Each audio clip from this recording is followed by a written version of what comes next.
Hello and welcome to this special session of the Governance Bootcamp, which is focused on navigating change with courage. And I'm delighted to be joined here by Senator Paulette Sr., someone I've known for many years.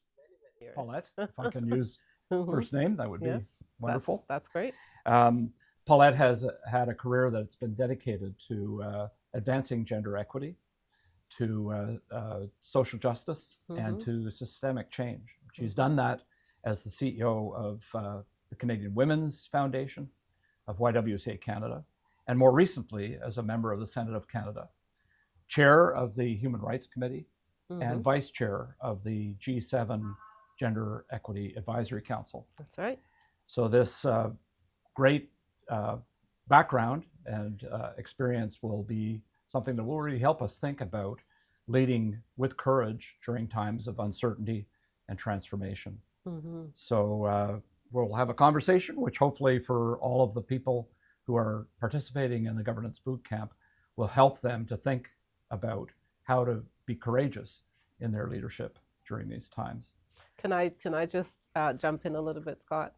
Because I'm really looking forward to this conversation, but I'm really looking forward to because it's you. And we've had a part of our leadership journey together as heading the two national federated organizations that's had the longest history in Canada.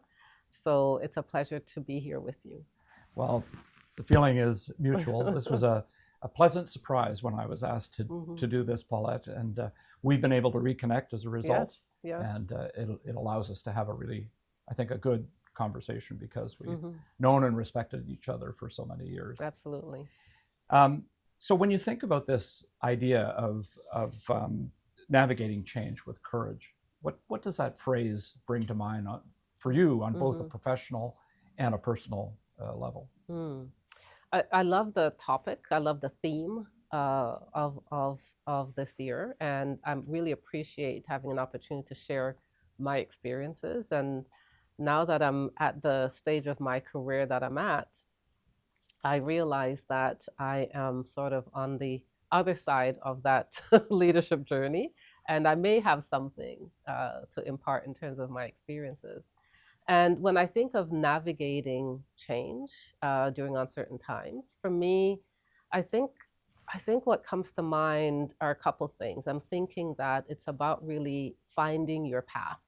What is the path that's right for you? And I don't think you can navigate change unless you understand a little bit about where you're going and where you want to go, you know? So it's important for me as a leader on a personal level that I have some idea of who I am and understand what are the things that are going to make me vulnerable or strengthen me.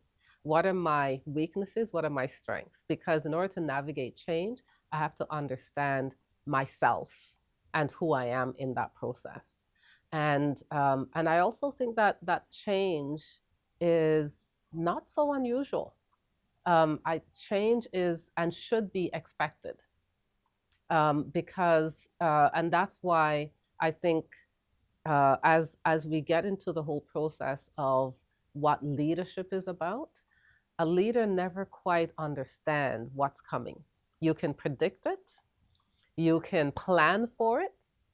It doesn't necessarily show up the way you expect it. So that's why I think this whole navigation piece means it's never a straight path. And there's always something that's going to come in your way that you may have to avoid, that you may have to jump over, or you may have to break through. And for me, I think I've had to do all of that.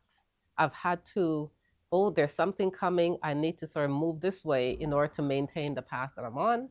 Or there's something that I can't avoid, and I'm going to have to find my way through it. Or there is something that perhaps I need to build a path around in order to stay on focus. Or I may have to stop along the way in order to address a certain thing in order to do that.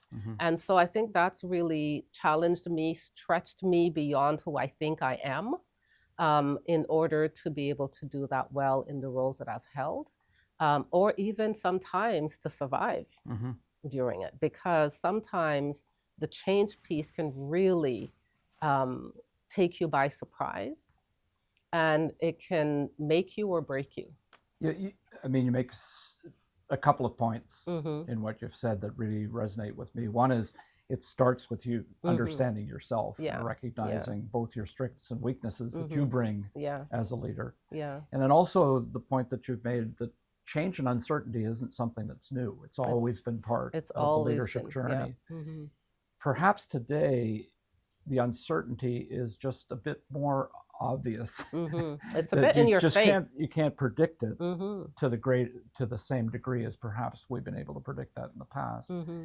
So why in your mind is courage in particular, that particular leadership trait, important in these times of uncertainty? I think the piece around courage is really important, and it's saying something. I think what it's saying is that understanding that there's something unknown and uncertain that you don't know could cause you some anxiety, but not just you. It's also the people around you that you're trying to lead with, lead for, lead beside. You yourself need to be so grounded, understanding that change is inevitable, that things are going to come that you can never predict. But through it all, it's about you still being able to stand your ground and helping people to see that future that isn't yet created, that isn't yet necessarily visible, that even you yourself, you're not necessarily sure. But what you're sure of is that if you put certain things in place, like have the right people, the right team, if you have a surety about certain things, like what are the things in your control that you need to make sure in place? Like what's the structure that you need to get there? I remember in some of the roles I've had, what I realized is that there's certain things I know I don't know how to do. Right? So one of the things I didn't necessarily know how to do was fundraising, right? But I knew I had a passion for it. But what does that look like? So one of the things I learned early on is I need to hire for what I don't know, right? What I do know is how to advocate. What I do know is who I am doing that work. What I do know is that I'm fierce when it comes to standing in the face of challenge. I'm fierce about that because I know who I am in all of that. But there's certain skills and knowledge and things that I don't know how to do. And I hire people and I trust them to do what they know how to do. And that has always worked out for me. That if I trust them and I say, I trust you, and I let them know that, and I can give them feedback, and say that this is something we're in together, and things are going to come our way that we can never be sure of. But what's for sure is that we've charted a path. The path is usually the strategic plan, right? So we've charted a path. It's not going to go the way we think, but let's have faith that this is going to work out, that something great is going to come out of this. And it may not be the thing that we expect, but it's going to be something else. And that's my thinking. That's my way of looking at the world. That's been something that I've used in my personal life. That's also worked out in my professional life. I love the fact that you used fundraising as your the area that you felt least comfortable with. And then you described all the attributes of a great fundraiser as the things that you felt comfortable with, which, I mean, it's not some magic thing. It's about believing in the cause and advocating for it, giving someone an opportunity to act on it. So that's a great example. Can you think of another example I mean, you have been a CEO, you have had a lot of governance roles people may not recognize because when they look at your CV, but you've had governance experience as well. Can you think of an example where you have made a courageous decision in your personal leadership journey? Sure. What comes to mind for that is, I had spent 13 years in YWCA Toronto, and I worked my way up from doing frontline work, being the program coordinator, being the person that would interface with group participants, running groups. Loved that work. That work formed me in so many ways, and continues to inform me in my work today. Um, so being able to do that and then work my way up to, senior management after 13 years in the YWCA, that was an immense journey for me, one that stretched me in different ways, and I worked across the organization. So I knew it well, I knew the work well, but I also wondered, there was something in the back of my mind, Scott, that said to me, I wonder if you are protected in this environment. I wonder if you are really effective, and maybe you're just being cushioned in the YWCA. So after 13 years at YWCA Toronto, I was recruited to lead an organization in York Region. Was a women's organization that addresses issues around gender-based violence with shelter and other programs in the community. And so I said yes, but I said yes in extreme uncertainty. The organization had labor issues. The staff were locked out. There were questions from funders around whether or not this organization is survivable. So I left the safety of a sure career in YWCA Toronto, and I went to Yellow Brick House. And I had no idea how I was going to work my way through this. But what I knew for sure was that determination was something that I had. I was passionate about the work in terms of working with women and children, particularly those escaping violence, that it was important work.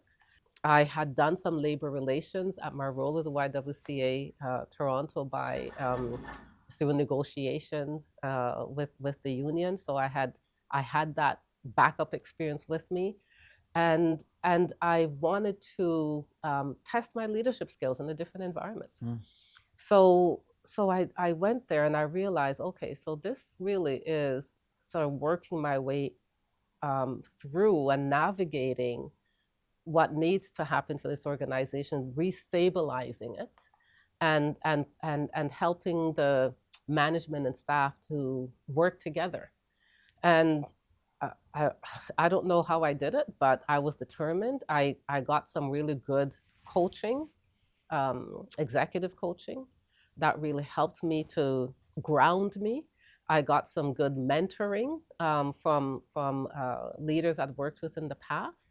And in months, the organization was on its way back to being a stable, reliable organization that had gone through immense upheaval, to one that I'm proud today to say that the person who replaced me is still the executive director of that organization. Very good. Yeah. Very good. So I learned a lot about myself, and I also had a lot of fear. So that was a great example, Paulette. And I once again, you said you really need to know yourself, understand what your toolkit is and how you can apply it in this new situation. Don't be afraid to ask for help. You mentioned executive coaching, and embrace the fear, right? It's like you're doing this for a reason. You're pushing yourself beyond your comfort zone, and that there's rewards associated with that as well as risk. But nevertheless, fear and uncertainty and doubts kind of are part of making these tough decisions.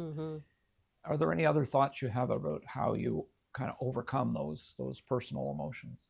One of the things that I had to learn, Scott, in this, as I went through trying to figuring out how to move things forward for the organization and dealing with all the daily things that I had to deal with, the board, being able to help them help me as well, was to, I had to learn to walk with fear as if it was right beside me every day, but also exhibit confidence that we were on the right path. And that's very, very challenging, but it really helps me to understand that fear was a part of the journey.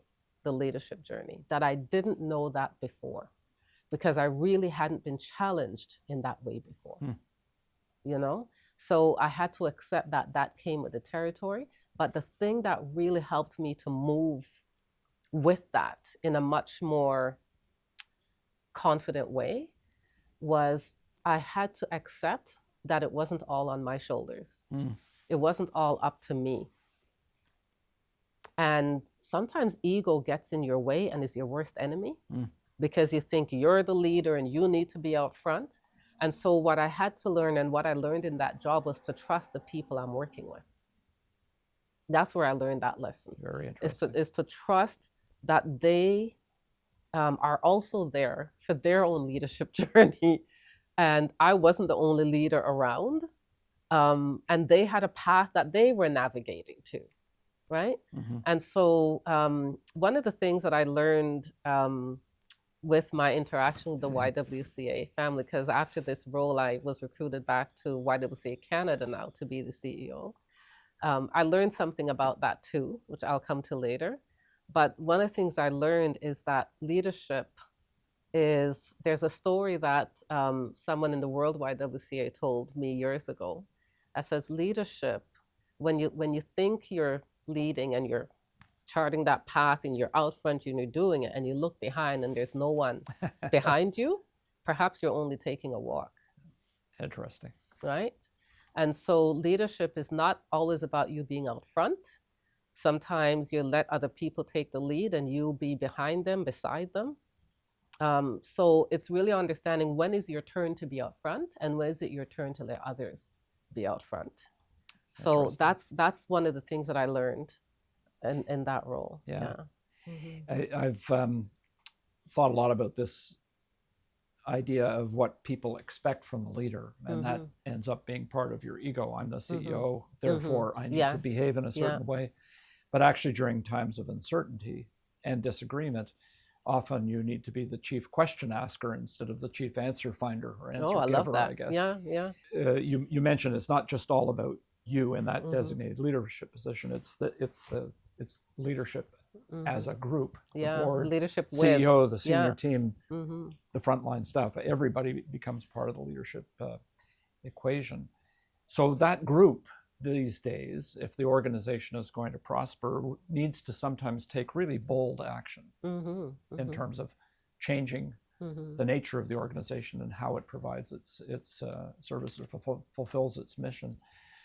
How do you do that? And you and I both have had the experience, one of the toughest leadership challenges of being a CEO of a federated charity. Yep. How do you, when resistance and risk is kind of the other side of the coin, how do you actually make sure you can still take bold action when it's required? Yeah, leading, it was my honor and privilege to lead YWCA Canada. I spent about a quarter of a century being in the YWCA movement. It's where my leadership was formed and formulated and established. So I have no regrets doing that work. And I'm very fortunate to have had the opportunity to be the one doing that work. But it took a lot out of me in terms of leading YWCA Canada, being the national CEO of a federation is like no other CEO. It's like no other role, because you're leading essentially what is a movement, and that's how we refer to the YWCA, is that it's a movement, but it's also a whole bunch of other CEOs who are leaders in their own right, who are leading their organizations in communities that they serve. And one of the things we always said to ourselves is that for us, we always had the triangle as our I don't know, emblem or symbol. But for us, we said it was an upside down triangle, where the national CEO was at the bottom of that triangle, holding up the rest of the triangle or representing that, because you had to understand and accept. For us in the YWCA, I don't know how it was for the YMCA, but for us in the YWCA, that it was really leading from behind. and utilizing immense leadership skills and skills building, relationship building in order to make that work. If you don't get out of your own sort of ego way and say, I'm the leader of the national movement, and yeah, ostensibly, I guess, but who you are is representing what the membership is in the YWCA, and also in a federated model, they pay you fees in order for you to represent their voice and their interests nationally, as well as to the World YWCA.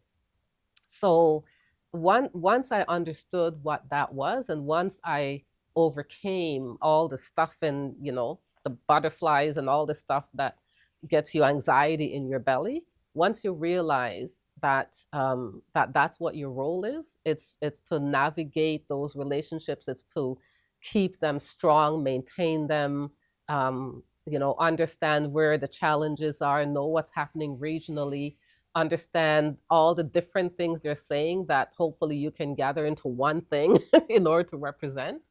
It was constant. It was constant. And so that took a lot out of me. And after 10 years, I said, I think someone else needs to come and do this now, because it is no easy thing. This is great conversation. I feel like we're members of the Recovering Federated Charity CEO organization. But you summarized both the wonderful opportunity that it represents and how to be successful in it. And you are indeed very successful. Thank you. I do feel as if I was fortified by it, and that has prepared me for this role I'm in now. Yeah, if you can survive this 1 year. Many of the people in the audience are members of boards of directors and either chairs or other members of the board. And I know that you've had quite a bit of experience in the governance role. So what would be your advice to boards and to members of boards in terms of how to lead their organization from a governance point of view so that it can have significant impact in these times? First, let me say that I've spent a lot of years sitting on different boards. I always thought that was something I needed to do in my life, not just my career. That giving back to community is part of the journey that I've been on for decades. And so whether that was a small organization in Scarborough where I lived, or the last significant governance role I had was as head of the chair of the board for Women's College Hospital, which was my honor and privilege to do, which really became a bit of a part-time job while I was CEO of YWCA Canada and I transitioned to the Canadian Women's Foundation. I had that role, and it really taught me a lot. And my board, the board part of my career has really also somewhat mirrored the paid part of my career, because it's a different kind of leadership that I think sometimes we don't think about it in the same way. But having been a staff leader and a governance leader, I've had to really think thoroughly about what does that mean. And as board chair, I had a decent understanding of what does a CEO need and who do I need to be for that CEO, but also how do I need to lead the board.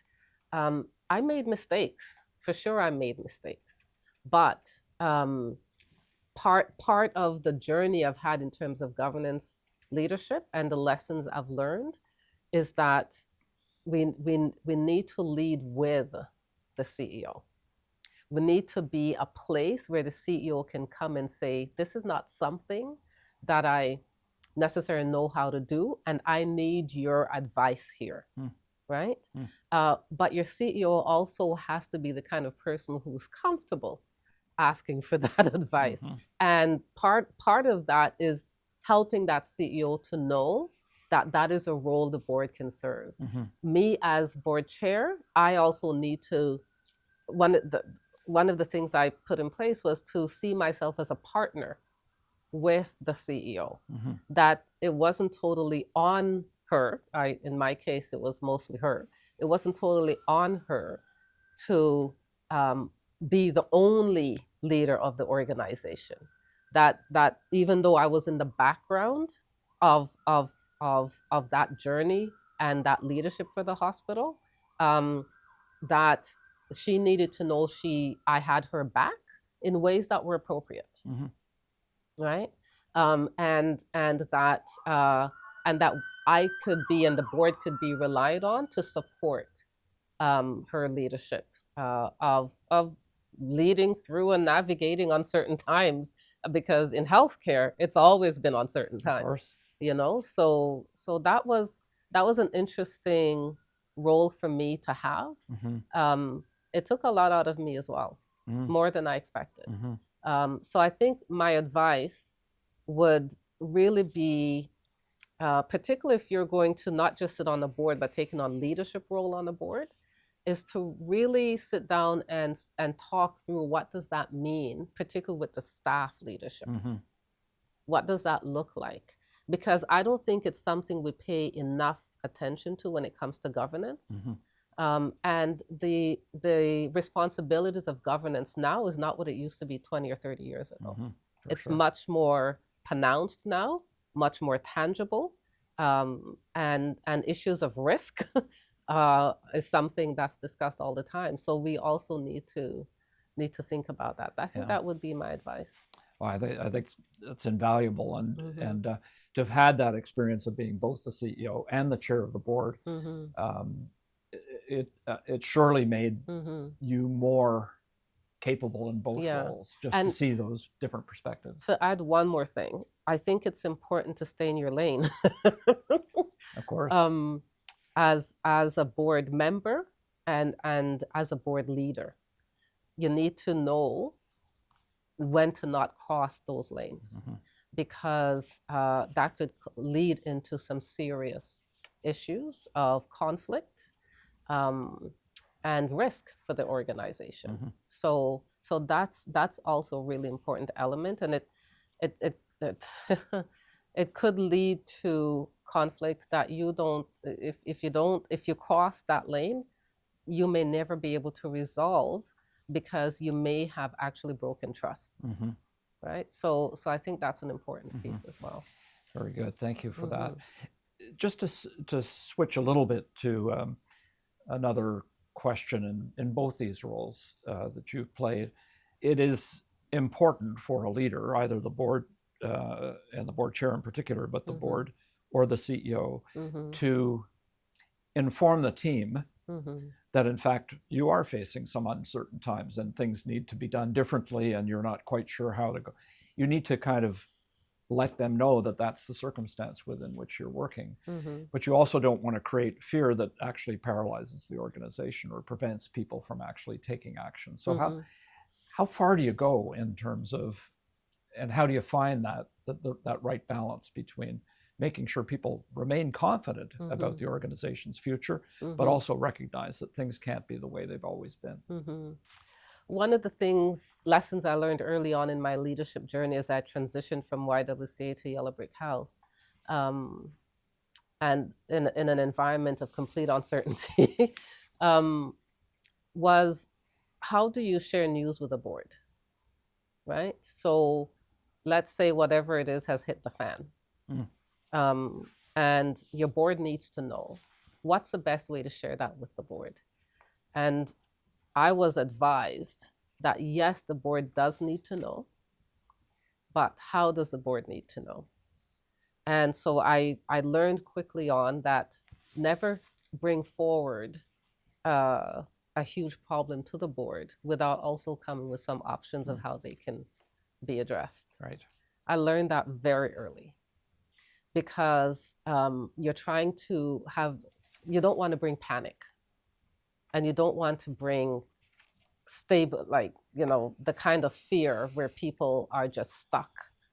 So for me, it's thinking through with my senior leadership team or not, um, what are the options we have to address this problem, and going to your board and maybe even soliciting ideas from them as well, getting their expertise. But don't, I would say, and I don't usually use the word don't a lot, but I'll use it this time. Don't go to the board with news that could be shocking and seem so immense, uh, without also having some options and ideas for how to address them, move beyond them, um, that can be explored, and then come up with what's the thing to deal with it. That's one of the things I learned very early on that really served me well in my career. I don't know if that answers your question. Yeah, but no, yeah, yeah. very much so. Yeah, very much so. Yeah. Culture of an organization has often been, I've heard the expression that strategy trumps execution. Sorry, execution trumps strategy, but culture eats both of them for breakfast. It's such a powerful situation for organizations, that those things that are done or not done, and often not written down. How do you create a culture where, in fact, open conversations, inclusive decision making, the kinds of things that are important in terms of making sure you have all hands on deck when you're trying to deal with an uncertain future or an uncertain outcome? What are the levers you can pull to create those kind of cultural changes? Yeah. I've been in environments where the culture was not suitable for me, but I'm the new CEO, and having to really think about, this is the culture now. It's a place where people have expressed disappointment, if not trauma, and having to figure out, how do you rebuild their trust in moving forward, or even staying with the organization. And I don't know, Scott, that I can necessarily put in words what I do, but I think the most important thing is who I am in that, right? Because, as I said at the top of our conversation, I'm really sure about who I am. I know what I bring with me. I understand that, one, I'm a woman. Two, I'm a Black woman. Three, I'm a leader. I've really, in my lifetime, only really led in white spaces, really, and that comes with its own challenge as a Black woman. And so I've had to navigate that stuff too, almost see it coming before it gets to me.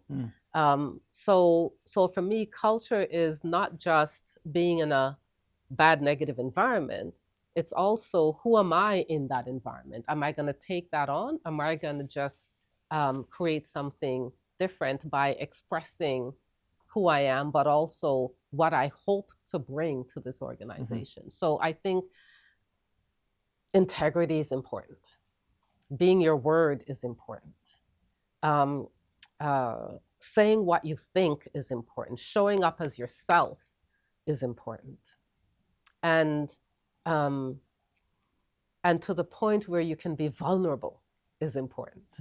To really express sometimes sadness, sometimes disappointment, being honest with people. Because I have found that throughout my leadership journey, when I have those vulnerable moments, that folks can actually see themselves in that and say, oh, it's okay. It's okay to be vulnerable. It's okay to express who I am. One of the things I practice at the Kenyan Women's Foundation, because we did a lot of hiring, and it was a place that a lot of young people, particularly young women and gender diverse folks, were very drawn to the Canadian Women's Foundation. And, we had a powerful mission that really attracted people, from far and wide. And so as we hired people, I encouraged them. So I didn't do the direct hiring unless they reported to me. But one of the things I said to the staff is that I want to have that final conversation with people that we want to hire. I never did that before, and I can't say why I did that, but I made it a practice to have the final conversation, not to say yay or nay. That was not my role, because I'm not doing their job. I can't supervise their job. It's so that I could, they could relate to me. They could know who I am. So I'm not the CEO somewhere up in the organization, but I'm someone that's there that they can access and have a conversation with. And so I start out their journey in the foundation that way. We have a 5, 10, 15, half an hour, talk, just to say, this is the organization you're coming to. I invite you to bring who you are as appropriate to the foundation, because you help us to identify who we are. Our culture isn't static. Our culture is who we make it be, right? And who we want to be is an organization that is welcoming, that stands for gender justice and equality, that is a voice for that for women, girls, and gender diverse people in Canada, and can be a beacon of that for other organizations in the country. So we had that conversation, and then I would get to know them. What is it that you wanted to share about yourself? And I had varied responses that include, oh my God, I'm talking to the CEO, to tears, where people said, I wish I had that in my last job. And that was a deliberate, intentional thing on my part, because I really wanted to maintain, especially when folks are working in different parts of the country, but even if you're together, to have this place where people feel that they belong, because when I grew up having to create belongingness for myself, because my immigrant experience was one where I came to Canada, and one of the messages I got early on was that I didn't belong. So for me, creating a sense of belonging for people, whoever they show up as, was really important. I didn't do that at the YWCA, but I did it at the Canadian Women's Foundation. There's a running theme in what you've been saying that you may not recognize yourself, but knowing yourself is really very, very powerful in the examples that you've used.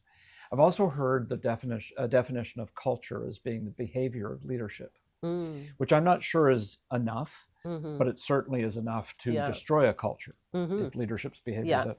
And your act of meeting with staff at the Canadian Women's Foundation before they came on and having that conversation has so many cultural implications. You can have an honest and open conversation with the CEO, but not only with the CEO, but with people early in your relationship. I mean, those are all cultural things. So that congratulations, it really makes a lot of sense. Thank you.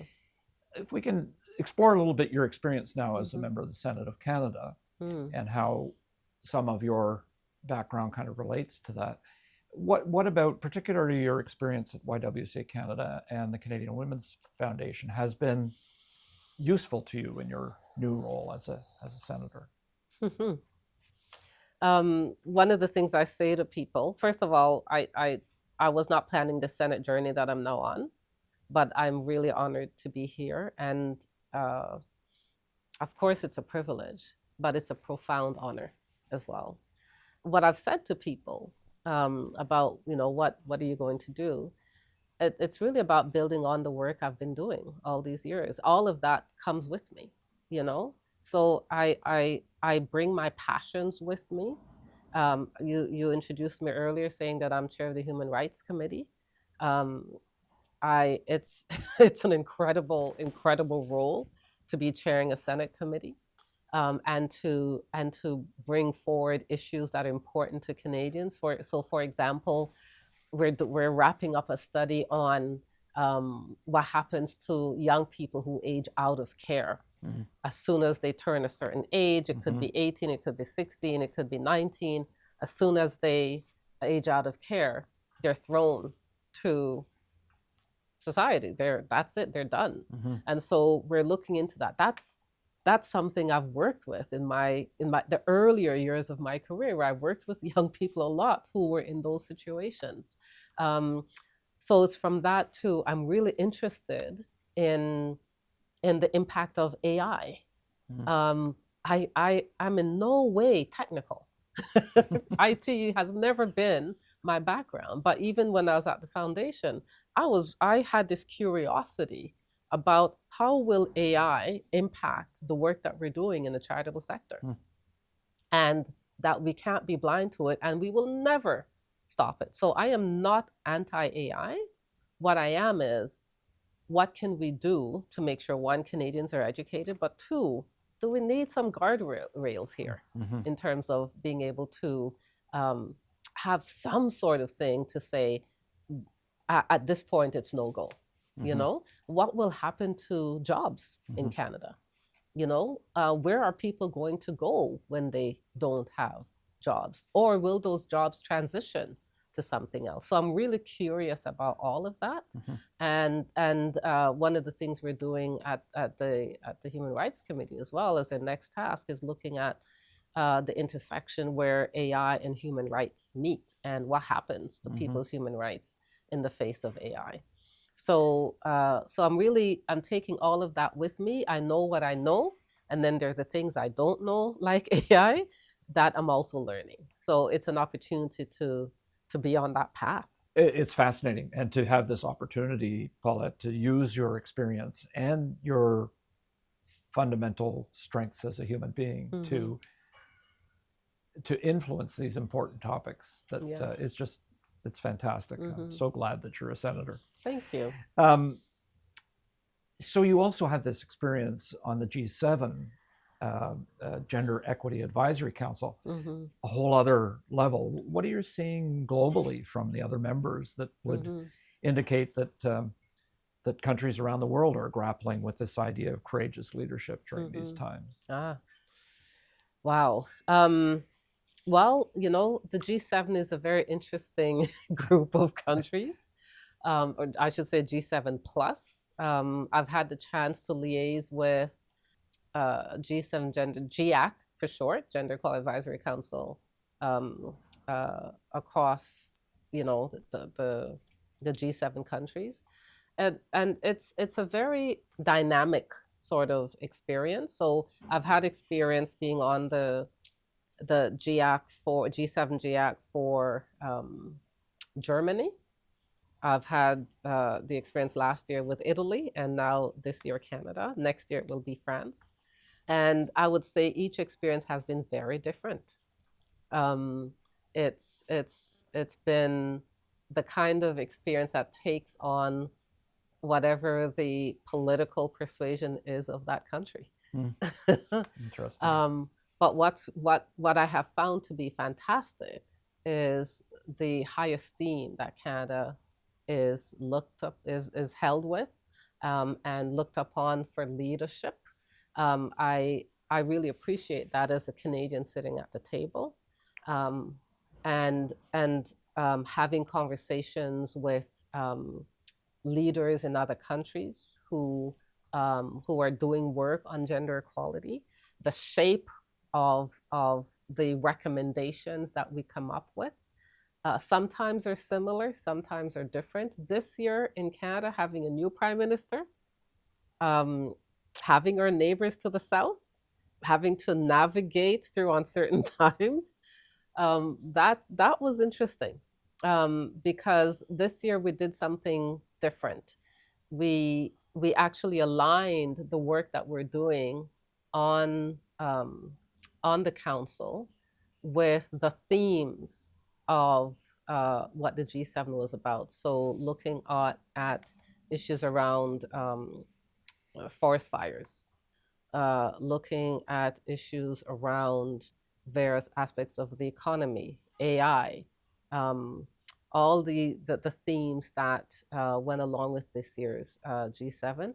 And then we put a gender equity lens on that to see, so what's happening with women who are in who are firefighters? How are they being able to navigate some of this?